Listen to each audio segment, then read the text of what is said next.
I'm Professor Pooja Sagar, Psychology of Management के बाद आज की इस टॉपिक हमारा जो सब्जेक्ट होगा प्रोजेक्ट मैनेजमेंट। प्रोजेक्ट मैनेजमेंट का टॉपिक है आपका वो होगा role of project manager. Role of project manager very important topic है क्योंकि अगर आपने प्रोजेक्ट किया है, आपका प्रोजेक्ट स्टार्टअप हो चुका है, आपने आइडेंटिफिकेशन कर लिया है कि आपका प्रोजेक्ट स्टार्टअप क्या है, तो उस प्रोजेक्ट के लिए सबसे इम्पॉर्टेंट आपका क्या होता है, रोल ऑफ प्रोजेक्ट मैनेजर। जो भी प्रोजेक्ट आपने सेलेक्ट किया है, जो प्रोजेक्ट मैनेजर लिया है, उसकी क्या रिस्पॉन्सिबिलिटीज होंगी। रोल मीन्स क्या होगा, रिस्पॉन्सिबिलिटीज। जब आप किसी काम को करते हैं तो क्या होता है, प्रोजेक्ट मैनेजर जो होता है उसकी रिस्पॉन्सिबिलिटी मीन्स आप क्या होता है कि आप लीड करना है, आपको क्या करना है, लीड करना है, आपको किसी प्रोजेक्ट को लीड करना है, या फिर आप क्या करेंगे, लीडरशिप करेंगे, या फिर टीम्स होते हैं मीन्स आप क्या हो जाते हैं, एक टीम के लिए। जैसे कि एक पिक्चर्स में दिख रहा है कि आपके पास बहुत सारे पीपल्स होते हैं जिनके साथ आप काम करना होता है, लेकिन प्रोजेक्ट जो मैनेजर होता है वो क्या करता है, लीड करता है कि आप उसको टास्क असाइन करते हैं। प्लानिंग आपके अंदर ये क्वालिटीज होती है और आप रिस्पॉन्सिबल होते हैं, क्योंकि मैंने बताया जब भी कोई प्रोजेक्ट होता है तो उस प्रोजेक्ट की क्या होती है, स्टार्ट होता है, स्टार्ट से लेकर एंड मीन्स आपने कोई प्रोजेक्ट स्टार्ट किया है, क्योंकि आपका कोई भी प्रोजेक्ट होता है तो वो शॉर्ट टर्म के लिए भी हो सकता है और लॉन्ग टर्म के लिए भी हो सकता है। तो सबसे फर्स्ट थिंग होता है कि आपको उसका टाइम डिसाइड करना मीन्स अगर स्टार्टिंग से लेकर बिगनिंग से लेकर एंड तक जो रिस्पॉन्सिबिलिटी होगी वो किसकी होगी, आपकी टीम प्रोजेक्ट मैनेजर की, जो कि प्रोजेक्ट मैनेजर होगा, जो कि रिस्पॉन्सिबिलिटीज होगी, रोल ऑफ प्रोजेक्ट मैनेजर होगा, उसकी रिस्पॉन्सिबिलिटीज रहेगी कि उसका प्रोजेक्ट जो है स्टार्टिंग से लेकर एंड तक उसकी क्या क्या रिस्पॉन्सिबिलिटीज हैं।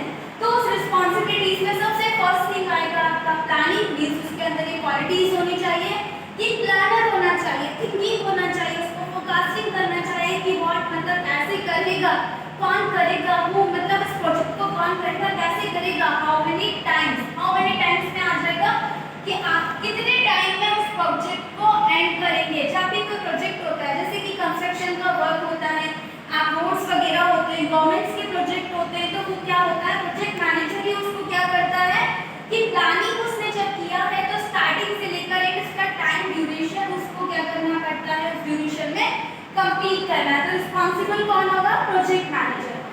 सेकेंड उसकी जो क्वालिटीज होगी वो होगा ऑर्गेनाइजिंग। जब वो प्रोजेक्ट मैनेजर होता है तो क्या करता है, ऑर्गेनाइजिंग। जैसे कि हमारी मैनेजमेंट की जो प्रोसेस है उसका सेकंड आता है, उसी तरीके से ऑर्गेनाइजिंग की उसको क्या करना है, प्लानिंग तो कर लिया कैसे करना है, कितने टाइम में स्टार्ट करना है, लेकिन स्टार्ट करने के लिए उसे क्या करना पड़ेगा, ऑर्गेनाइज करना पड़ेगा। टीम लीडर्स से उसे बात करनी होगी, टास्क देने होंगे, असाइनमेंट्स देने होंगे कि इस काम को उसे कंप्लीट करना है, क्योंकि आपका रिस्पॉन्सिबल है स्टार्ट से लेकर एंड तक। ओके, तो आपने ऑर्गेनाइज किया, ऑर्गेनाइज के बाद अब आपको क्या करना है, लीड करना है। लीड करना मतलब रीडिंग करना है, डेली चेकआउट्स करना है, मॉनिटरिंग करना पड़ेगा, तभी आप लीड कर पाएंगे। जैसे कि आपने देखा होगा जो लीडरशिप की क्वालिटीज होती है, कैसे लीडर बनता है, क्योंकि वो कंटिन्यूअसली अपने वर्क को क्या करता है, चेक करता है ना, क्योंकि आपको लीडरशिप तभी मिलेगी तब आप उस काम को बहुत अच्छी परफेक्टली कर रहे हैं। तो आपको लीडिंग करना पड़ेगा अपने प्रोजेक्ट्स को, monitoring is the most important points हो जाएगा, क्योंकि आपने प्लानिंग कर लिया है, ऑर्गेनाइज भी कर रहा है, लीड भी कर रहे हो, लेकिन monitoring is the most important. अगर आपने मॉनिटरिंग नहीं किया तो जो भी प्रोजेक्ट कर रहे हो वो कैसे पता चलेगा कि अब आपका प्रोजेक्ट कहाँ तक कंप्लीट हो चुका है।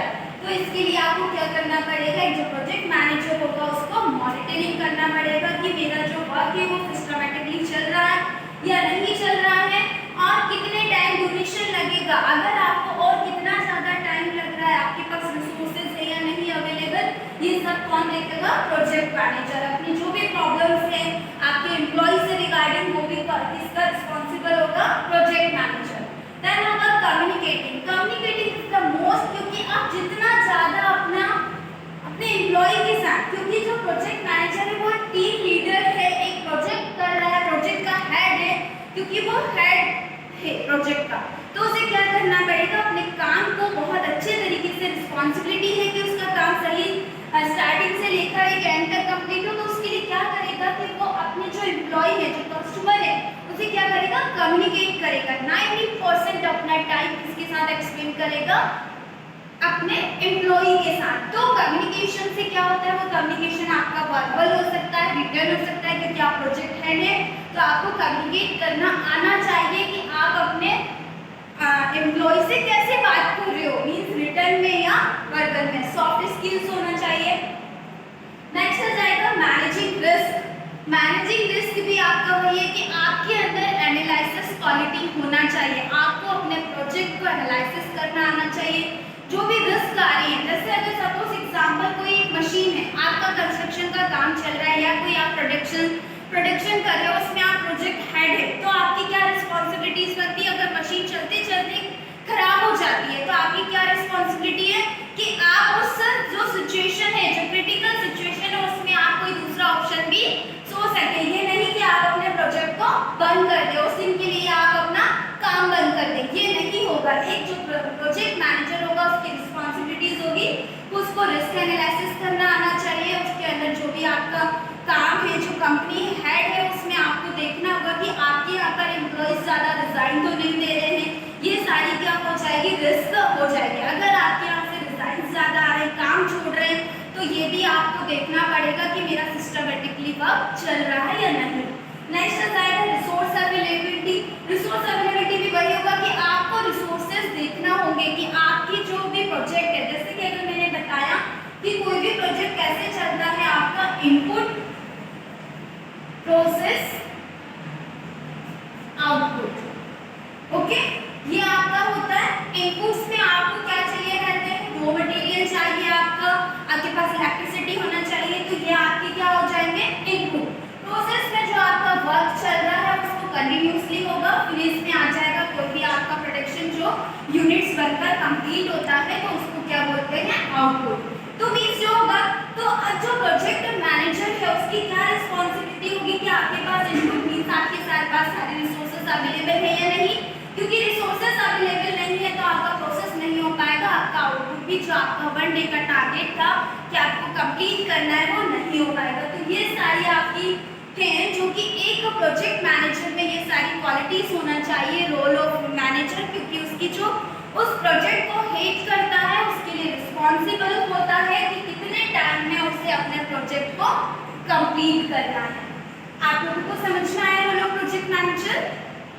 Thank you.